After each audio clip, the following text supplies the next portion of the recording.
So today we are looking at the affordable Seagull 1963.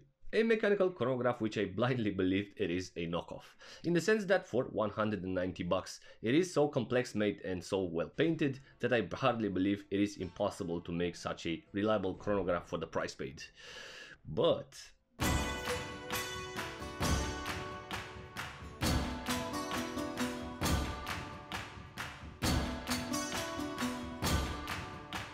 however, I was wrong. This chronograph is not a result of a product that is meant to provide a cheap homage experience as Pagani design. This one surprisingly has a bit of horology inside, and even though I'm pretty sure there is no watchmaker there to assemble and to refine these pieces, what matters here is actually the movement inside. It's some sort of a Chinese El Primero, where the movement dictates the value proposition of the watch and not the opposite. So I don't want to deep dive today into what horology versus junk watches means, but I promise in a couple of episodes I will clarify this topic as well, so a juicy video is coming up soon. So stay tuned and subscribe for future updates. And getting back, I was mentioning that this Seagull has some horology inside, in the sense that the heart of it, the movement, was released in 1961, named as the Venus 175 caliber. And as a short bio, Venus was a respected producer of watch movements, which was absorbed into Valjoux, which is today part of ETA, which is part of the Swatch group. Now that's a short bio. But the movement was commonly found in the watches that were manufactured during the 40s up to the 50s, and given the fact that the Venus 175 caliber is quite outdated, in the modern age the Tianjin watch factory has changed the caliber movement used to the new ST19. And back in the days, the factory was assigned to manufacture the first Chinese aviation watch, a chronograph for the Air Force of the People Liberation Army, the code of the assignment being 304. So in 1963 the factory completed and delivered 1,400 aviation watches to the Chinese Air Force. Now the movement of the Seagull 1963 can last up to an impressive 42 hours power reserve when it's wound at its maximum capacity, because winding a watch may not be a significantly time-consuming activity, but can prove to be a complete hassle if you forget to wind it. So the ST19 caliber movement is definitely a huge improvement of the Venus 175 caliber in terms of reliability and utility.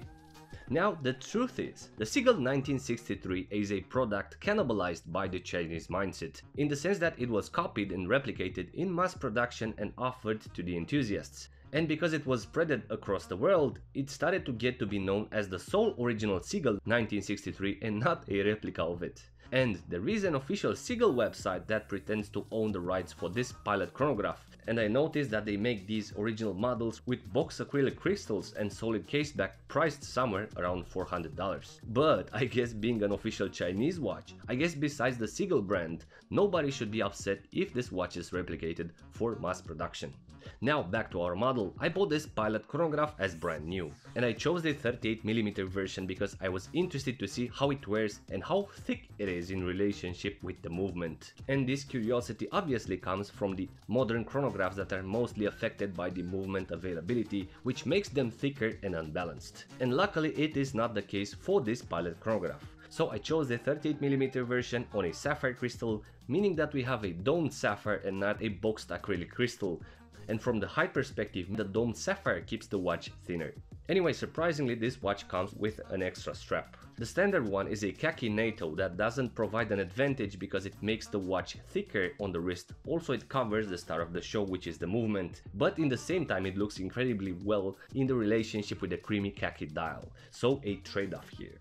Now the second strap is actually a black synthetic leather strap that makes the watch more dressier, and it lays down the watch closer to the wrist, but looks smaller as appearance. However, keep in mind that the lug-to-lug width is 18mm, so it won't be easy to find strap alternatives for this chronograph. And as general specs, the 360L stainless steel case measures 38mm in diameter, with a lug-to-lug distance of 46mm, the height is 12.7mm and the lug width is 18mm. So we have a domed sapphire crystal and 30 meters wear resistance.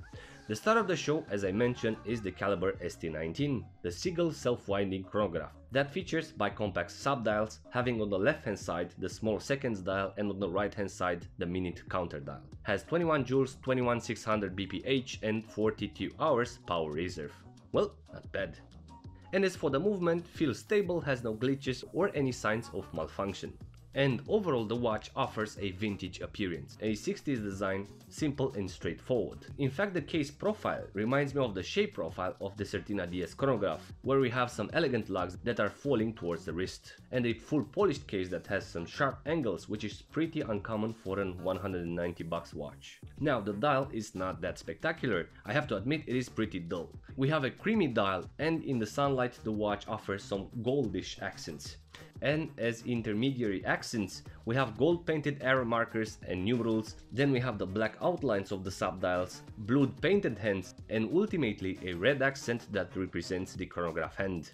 So the dial feels to be branded accordingly, having a logo on top and some other details on the bottom. However, in reality this dial has a vanilla aspect, in the sense that instead of the logo we have the 21 Zuan, which means 21 joules in Chinese, and then the symbols on the lower half should say China Tianjin Watch Factory, but in this case I think it says made in China.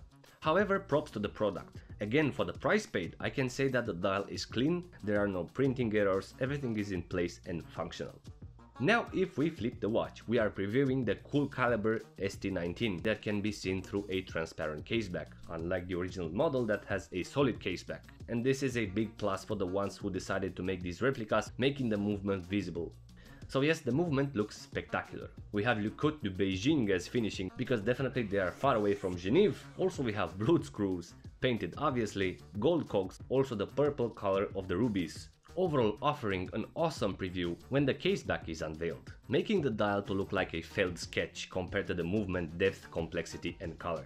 And I was definitely surprised by the movement. Also I love the idea of having an affordable manual wind caliber that can serve as a study object and understand how a mechanical chronograph works.